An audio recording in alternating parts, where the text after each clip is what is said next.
Super Rugby Aotearoa, week 1, the dream team, the team of the week. It's tough, man. It's like Tuesday now. With the lockdown being snap announced, it's a very busy time at my work.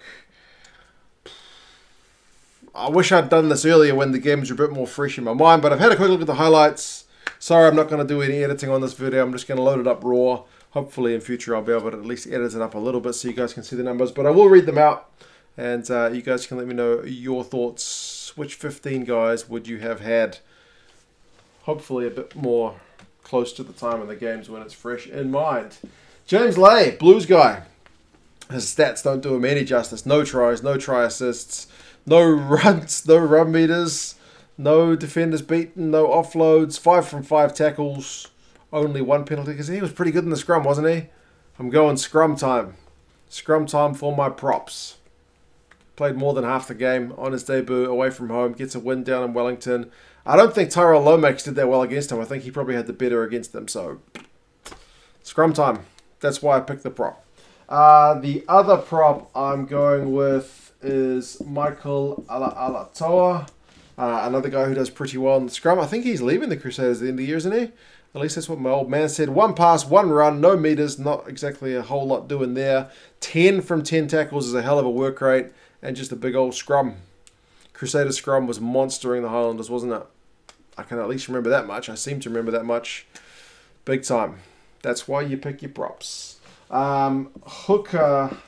I know Cody Taylor had a pretty good game, but if you haven't seen Osafo Amua in that Hurricanes game, you should probably go back and watch it because he stepped it up. Like the All Blacks have always talked about his potential, and he's been there or thereabouts for a long time. I think that's a game where he really showed us what he can do. He ends up with 2 tries, which is pretty good. He gets 7 runs for 53 run meters. And he is a hooker. That's more than either of the locks that I picked. It's more than one of the loosies, more than the scrum half, more than the fly half, more than one of the midfielders, and not quite as many as the outside backs.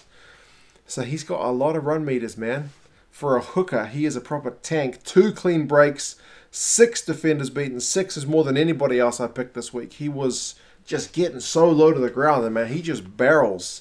1 turnover conceded, and 6 from 6 tackles. The line out for the Hurricanes was operating at 90%.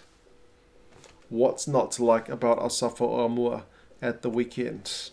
Locks, I have gone with an All Black in Patrick Tuipulotu. Didn't do much at line-out time. I don't think he took any line-out ball, but he's not necessarily there for that. He's more cleaning out and being a bit of a ball carrier. 9 runs for him for 46 run meters is also higher than what you will get from most locks. And when I pick my other lock, you'll kind of see what I mean in comparison.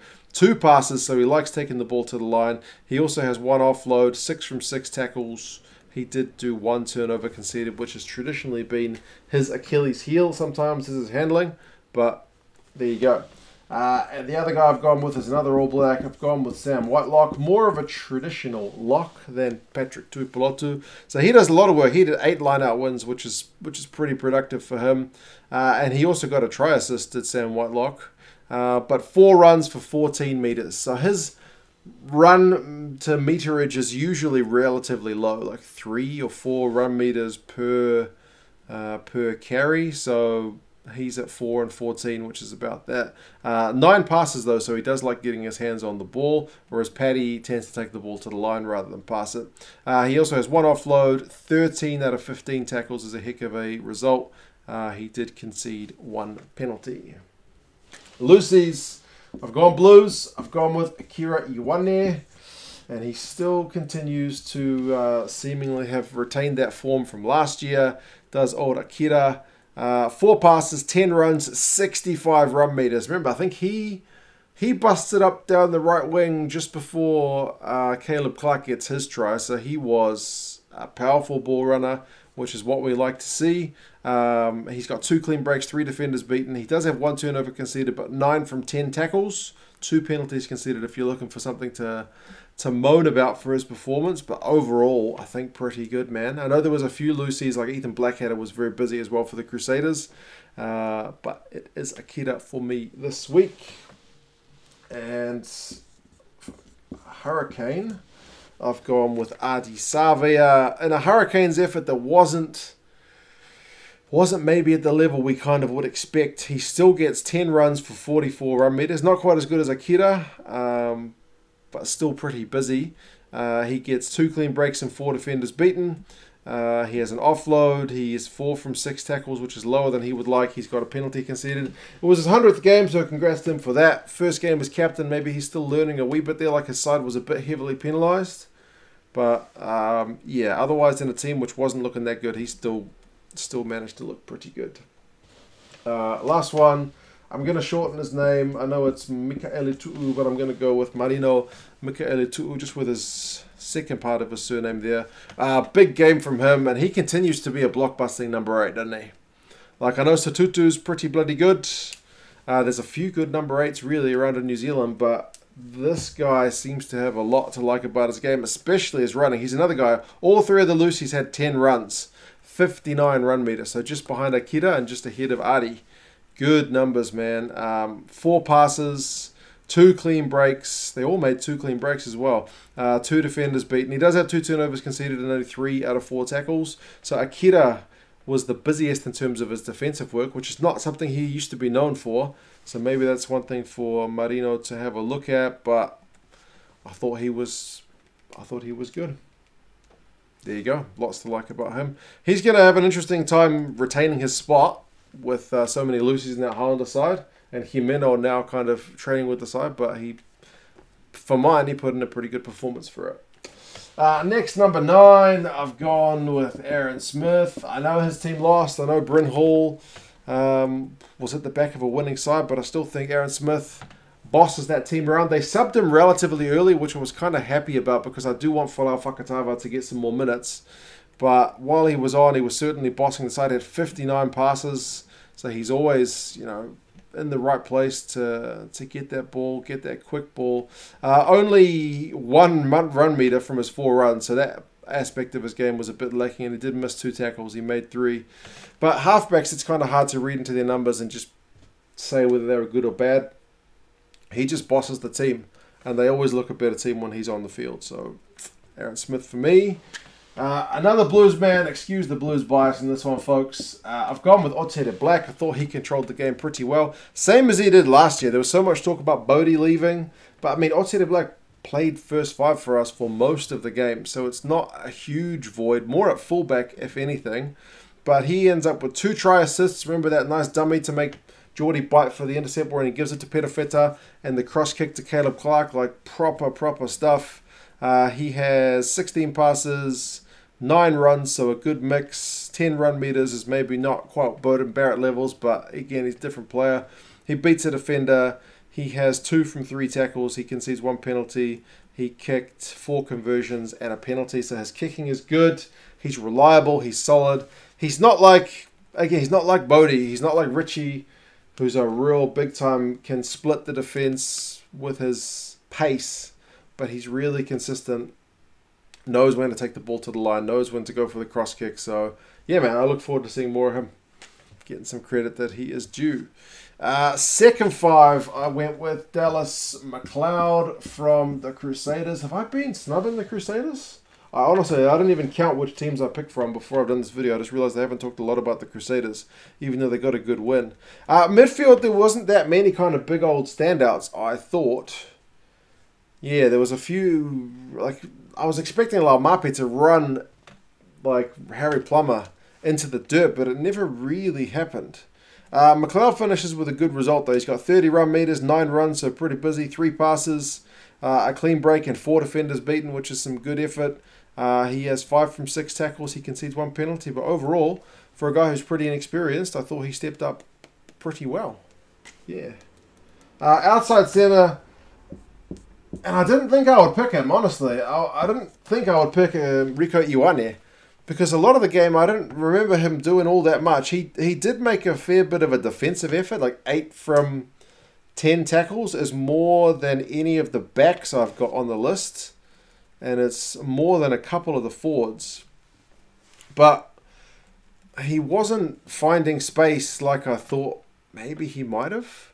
I guess it's a good thing that he stood up to the challenge of that Hurricanes midfield, which is a pretty good midfield. He gets a try, which is more like a bit of a winger's try, to be fair, than a centre. But he has 3 passes, 7 runs for 91 run meters, the bulk of those in that one run.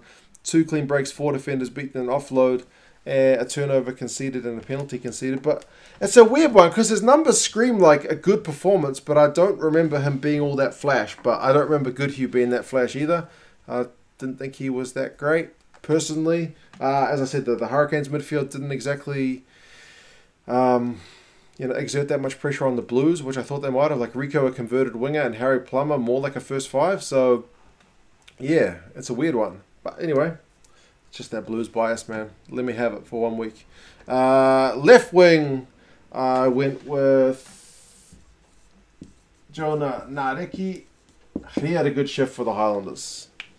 Pretty nice. He ends up with a try assist. He has 6 passes and 7 runs for 84 run meters. Like, he was electric. He was proper dangerous. 2 clean breaks, 5 defenders beaten, an offload. He does have 2 turnovers conceded, but 3 from 3 tackles. He looks like a guy who's... You've been kind of seeing him playing for Otago for a few years. At least a couple years now. And he's looked like that's a guy who can make the step up, and he's finally getting some time. So more of that, please. I think this guy is probably the player of the week, though, to be honest. Sevu Reece. I think if you're looking for one guy who was maybe more outstanding than anyone else, I think it's probably Sevu Reece. A try assist, which was an absolute miracle kick. Beautiful. 10 passes, 10 runs, 89 run meters. The guy was involved in everything. He has a clean break. He beats 4 defenders. He was making people look stupid with those steps of his. 2 offloads, 2 from 3 tackles. He also took a quick line out. What do you say, man? The guy was back in proper All Blacks form. That's all I can say. I reckon he's the player of the week. And fullback, you might want me to go Geordie Barrett with those long penalties, but everywhere else, Stephen Petafeta has better numbers. Call it the Blues bias, man. I know Geordie kicks 50-meter penalties, but Petafeta has way better numbers. I need to go back and rewatch the games, maybe, to be fair. It's been a while. But he has a try, which he finishes off really well. 9 passes, 9 runs, 84 run meters, beats 2 defenders, has 2 clean breaks, makes 2 offloads, 1 from 1 tackles. He does have 1 turnover conceded and 2 penalties conceded if you're looking for a black mark. Doesn't do the goal kicking, but, man, go the Blues. What can I say? There you go. That's the team for this week. I've probably got more Blues in there than anyone else, but I think the Crusaders still look like the team to beat, if that means anything for you guys. The Hurricanes and the Highlanders both looked okay. I don't think the Chiefs will be particularly shaking it in their boots based on that performance from anyone at the weekend, though. Crusaders still look the best team. Anyway, that's it. You guys take care of yourselves. Let me know your 15s for sure. Like I said, it's been a while since I've watched the games, so forgive me if stuff has kind of slipped my mind. But, yeah, with lockdown, it's been pretty mental. Anyway, you guys take care. Talk to you again soon. See you later.